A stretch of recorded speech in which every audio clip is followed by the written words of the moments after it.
오늘 말씀의 제목은 사도의 권면, 이런 제목으로 잠깐 말씀을 묵상하려고 합니다.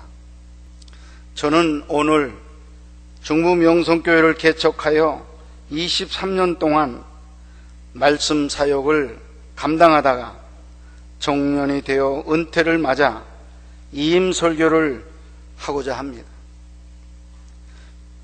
제가 이임 설교를 하기 전에 며칠 동안 생각을 해봤습니다. 23년 동안 나는 교회에 무엇을 가르쳤느냐 하는 질문과 또 하나는 그 가르침으로 인해서 우리 교회 성도들이 어떻게 변화되고 어떤 효과가 있었느냐, 이 두 가지 질문을 하게 되었었습니다. 그런데 어떤 질문에도 확실한 대답이 나오질 않아요. 제 마음이 답답해요. 정말 하나님의 말씀을 전했느냐, 사람의 말, 세상의 말을 전했느냐 반성하게 되었고, 성실하지 못했던 부족한 것도 생각이 많이 났습니다. 생각 같아서는 다시 시작해서 정말 진리의 말씀을 한 시간 한 시간 전하고 싶은 안타까운 마음만 충만합니다. 그러나 누구든지 역사의 수레바퀴를 되돌릴 수는 없는 법입니다. 저는 사도 바울의 고별 설교가 생각이 났습니다. 에베소 교회 장로님들을 모셔놓고 3년 동안 목회한 에베소 교회 성도들, 그리고 그들을 치리하는 장로님들을 모셔놓고 고별 설교를 했는데, 그 고별 설교 중에 너희들의 미래를 주와 그 은혜의 말씀에 부탁한다 하는 그런 귀절이 오늘 본문에 나와 있습니다. 누구에게 부탁하느냐? 사도는 지금 떠나가면서 남겨진 성도들을 누구에게 부탁을 하고 떠나느냐? 주와 그 은혜의 말씀이라 그렇게 말씀하고 있습니다. 주님으로 말하자면 사랑의 주님이시고, 그리고 기다리심의 주님이시죠. 또 용서의 주님이셔요. 품어주시는 주님, 그 주님께 저도 여러분들을 맡기고 싶어요. 위탁하고 싶어요. 그 주님이 여러분들을 맡으시면 얼마나 여러분들을 잘 안아주실까, 그런 생각을 해봅니다. 또 갈 길을 알지 못해서 매일 눈물을 흘리며 어디를 가야 됩니까? 어떻게 해야 됩니까? 헤매는 많은 성도들이 있는데 그 성도들 누구에게 맡길까? 여러분, 주님에게 맡겨야 되고, 주님의 말씀에 맡길 때 주님의 말씀이 오늘 방황하는 우리들의 발걸음을 인도해서 우리를 굳건하게 세우고 하나님의 나라로 궁극적으로 이끌어가는 귀한 역사를 이룰 것이라고 저는 믿습니다. 우리 교회에 온 성도들이 혼란한 미래 시대에 굳게 의지할 분은 오직 예수 그 자체이시고, 따라야 할 교훈은 은혜의 말씀, 오직 성경밖에 없다고 생각하고 있습니다. 그 일만 잘 되면 누구든지 든든히 서게 되고 천국 기업을 얻을 수 있게 된다고 약속하신 말씀을 확실히 믿기 때문입니다. 사랑하는 여러분, 불확실한 미래 시대 우리의 신앙이 어떠해야 하겠습니까? 오직 주님을 의지하고 주의 말씀을 따라야 할 것입니다. 할렐루야. 시편 119편은 하나님의 말씀이 인간에게 어떠한 역할을 하며 그 말씀을 어떻게 믿어야 하는지에 대한 설명을 하고 있습니다. 되고 사람이 경험할 수 있는 온갖 기쁘고 즐겁고 괴롭고 고통스러움을 말씀에 비추어 교훈하면서 삶의 지혜를 가르치는 내용을 싣고 있습니다. 시편 기자는 하나님의 말씀을 경멸하는 자들에 의해, 다시 말하면 믿지 아니하는 사람들에 의해 조롱과 억압과 박해를 당하고 있었습니다.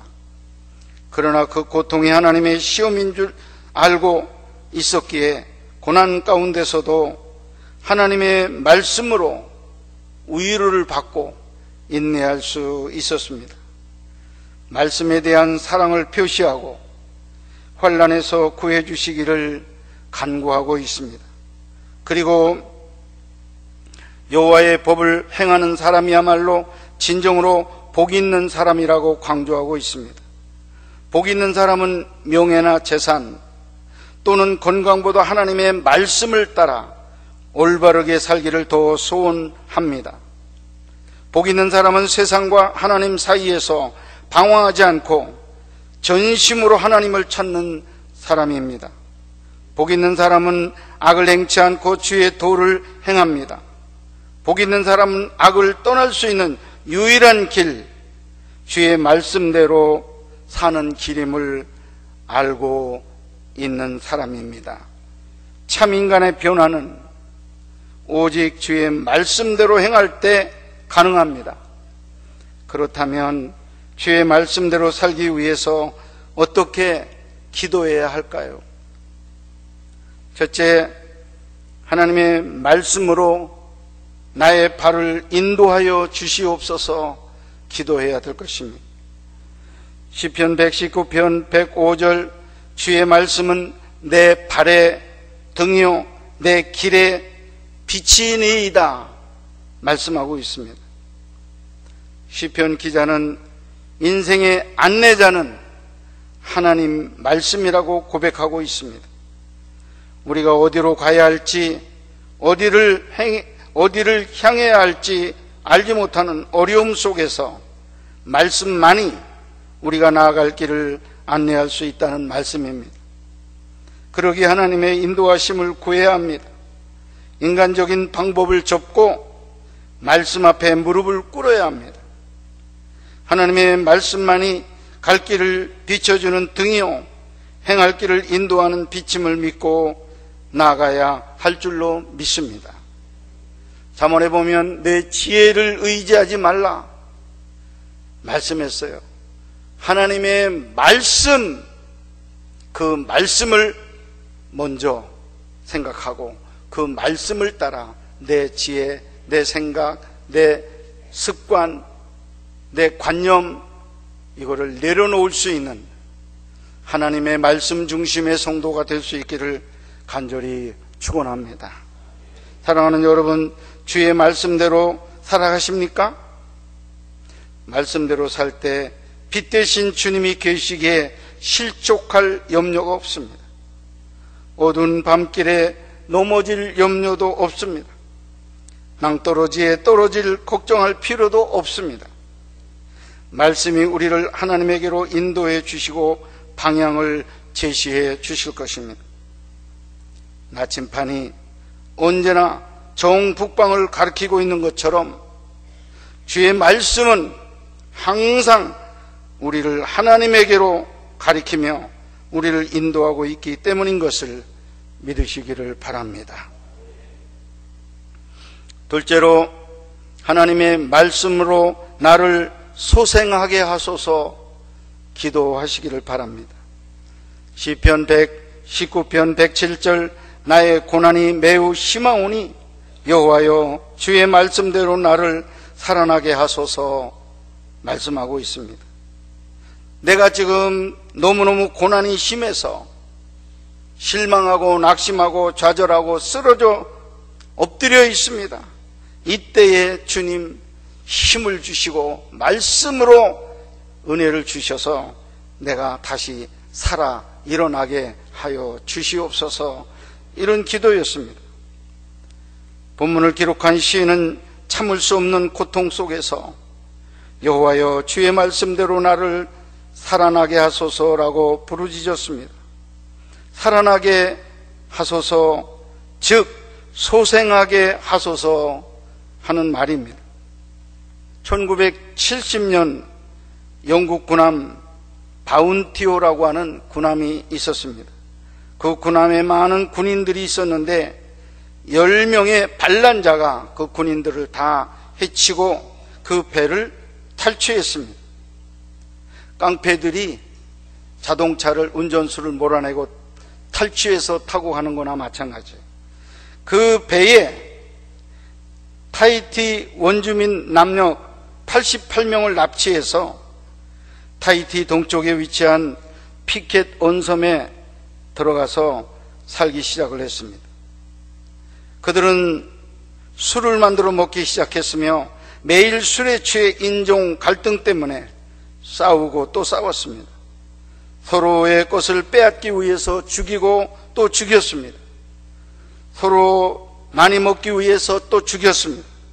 소음은 말 그대로 지옥이었습니다. 많은 사람들이 죽고 난 후 아담스라는 남자와 10명의 여자, 23명의 어린이들이 살아남게 되었습니다. 아담스는 죽은 사람의 소지품을 뒤지다가 성경 한 권을 발견을 했습니다. 그는 성경을 읽다가 진리를 깨달았습니다. 그때부터 아이들을 위해 성경을 읽어주고 가르치기 시작했습니다. 섬이 변화되기 시작을 했습니다. 술을 끊게 되고 도둑질이 없어지고 싸움이 줄어들어 평화로운 섬이 되었습니다. 1808년 미국 상선이 그 섬을 방문했을 때 그 섬은 35명의 주민이 사는 행복한 섬으로 바뀌어져 있었습니다. 1991년 우리가 잘 아는 열방대학 총재 로렌 커닝햄이 이 섬을 방문했을 때 55명의 주민이 살았는데 그야말로 천국 생활을 하고 있었다, 이렇게 고백을 했습니다. 죄 짓는 사람이 한 사람도 없고 주일이면 모든 주민들이 교회에 가서 예배를 드렸습니다. 그들은 교회 안에 유리관을 만들어 그 속에 성경을 넣어 놓았습니다. 성경 때문에 살게 되었다는 의미입니다. 서로 죽이고 해하던 이 지옥 같은 섬이 천국으로 바뀌어진 데는 성경 한 권의 역사가 이런 역사를 일으켰다 하는 거예요. 그래서 교회 안에 유리관 속에 성경을 모셔놓고 그 성경을 쳐다보며 항상 성경을 가까이 하는 그런 생활을 했다 하는 것입니다. 성경은 개인을 변화시키고, 성경은 가정을 변화시키고, 성경은 교회를 변화시키고 우리 한국 사회를 변화시킬 줄 믿습니다.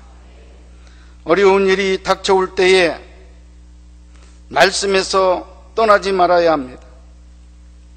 부도가 났다 하면 사람이 늘 읽던 성경도 손에서 놔버려요. 부도가 났는데 성경이 해결하나? 그리고 성경을 멀리합니다. 기도를 하루에 1시간 정도는 하던 분도 또 어려운 문제가 생기고 가정에 부부싸움이 일어나고 하면 그 기도도 안 해요. 10분도 안 해. 그러면서 하루를 기도 없는 하루로 그렇게 지나갑니다. 어려운 일이 닥치면 성경을 안 읽고 기도를 드리지 않고 예배를 끊어버리는 그런 우리들의 모습, 우리 늘 발견하고 있습니다. 여러분 어떻게 됩니까? 그 어렵고 깜깜한 상황 속에서 여러분 성경을 멀리할 때, 기도를 끊을 때, 예배를 중지할 때 더 깜깜하고 더 어두운 세계로 내가 떨어지고 굴러갈 수밖에 없다는 걸 우리가 생각해야 됩니다. 어떻게 해야 되겠어요? 말씀에서 떠나지 말아야 합니다. 살 길은 말씀뿐임을 알고 오직 말씀이신 하나님께 매달려야 될 줄로 믿습니다. 고난이 없다면 얼마나 좋겠습니까? 그러나 인생길에는 언제나 복병이 기다리고 있습니다. 질병이라는 복병이 기다리고 있습니다. 가난이라고 하는 복병, 실패라는 복병, 따돌림이라는 복병, 이것이 우리를 기다리고 있습니다. 비참한 상태에서 살아나는 길은 하나님의 말씀밖에 없습니다. 말씀만이 죽은 영혼을 살려줍니다. 나태한 영혼을 깨워줍니다. 쓰러진 영혼을 일어나게 합니다. 말씀은 살아계신 하나님의 능력입니다. 혹시 지금 어려운 상황을 만나시지는 않으셨습니까? 낙심하고 있습니까? 우리가 의지할 것은 하나님 그리고 하나님의 말씀뿐임을 믿으시기를 바랍니다. 오로지 주의 말씀대로 사는 자만이 소생케 됨을 믿는 여러분이 되시기를 주의 이름으로 축복합니다. 마지막으로 하나님의 말씀으로 나를 즐겁게 하시옵소서 기도하시기를 바랍니다. 시편 119편 111절 주의 증거들로 내가 영원히 나의 기업을 삼았사오니 이는 내 마음의 즐거움이 됨이니이다. 이렇게 고백하고 있습니다. 하나님의 말씀으로 내 기업을 삼았는데 기업을 삼으니까 내 마음이 얼마나 즐거운지, 얼마나 행복한지, 얼마나 기쁜지 날마다 이런 일들이 오게 되었다는 그런 말씀입니다. 말씀으로 마음이 즐겁기에 시편 기자는 말씀을 영원한 소유로 삼겠노라고 고백하고 있습니다. 말씀을 기업으로 삼고 결코 소홀히하지 않겠다고 다짐했습니다. 유대인들은 조상으로부터 물려받은 기업을 그 어떤 경우에도 타인에게 양도하지 않고 끝까지 지켰습니다. 그런 의미에서 시인이 하나님의 말씀을 기업으로 삼겠다는 작정은 내 평생에 하나님의 말씀대로 살겠다는 그런 결심입니다. 뿐만 아니라 내 후손에게도 이 말씀을 꼭 물려주겠다, 그런 작정인 것입니다. 말씀을 최고의 유산으로 삼는 이유, 삶의 즐거움이 되고 삶의 행복을 주기 때문에 그렇습니다. 믿으시면 아멘 하시기 바랍니다. 여자 성악가로 세계에서 성공한 제니 린드라고 하는 여자의 이야기를 잠깐 드리겠습니다. 이 제니 린드는 최고의 성악가가 되기 위해서 육체적으로, 물질적으로, 시간적으로 엄청난 희생, 투자를 했습니다. 그래서 성공을 했는데 오페라 극장에서 유명한 그 성공한 이제 가수로서 노래를 시작했는데 2년 동안 최고의 노래를 불렀습니다. 많은 사람들이 좋아하고 린다를 생각하면서 너무너무 행복해했습니다. 그런데 이 사람이 2년 반짝하더니 은퇴를 했어요.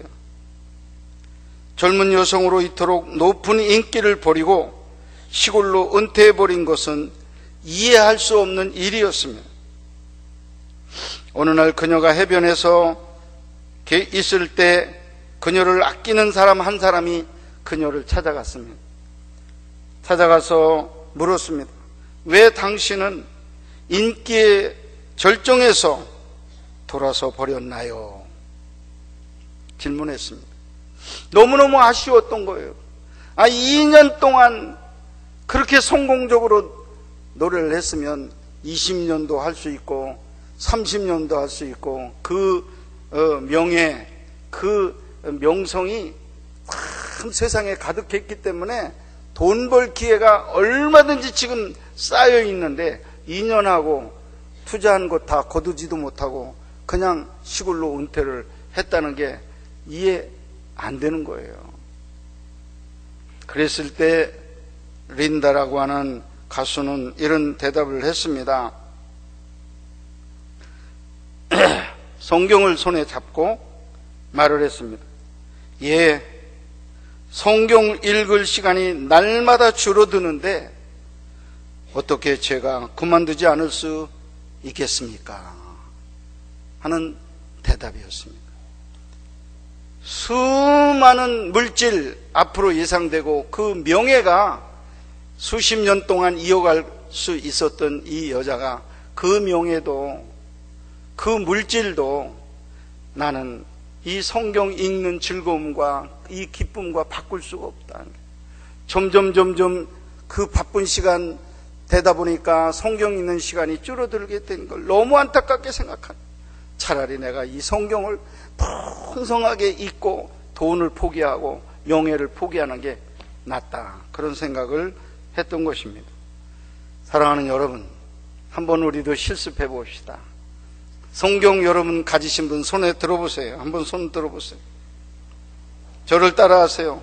성경 읽을 시간이 날마다 줄어드는데 어떻게 제가 그만두지 않을 수 있었겠어요? 맞습니다. 두고두고 여러분이 이야기, 이 말이 여러분 마음속에서 돌고 또 돌기를 바랍니다.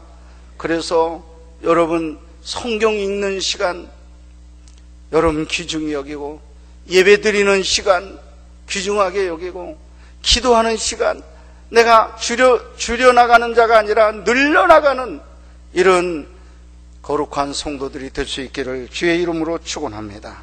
20세기 기적으로 알려진 헬렌 켈러 여사, 그는 3중 장애를 가진 자였습니다. 눈에, 귀에, 입에 3중 장애를 입은 그야말로 불쌍한 그런 여인이었었습니다. 그러나 20세기에 그분보다 독서 분량이 더 많은 사람 없다고 합니다.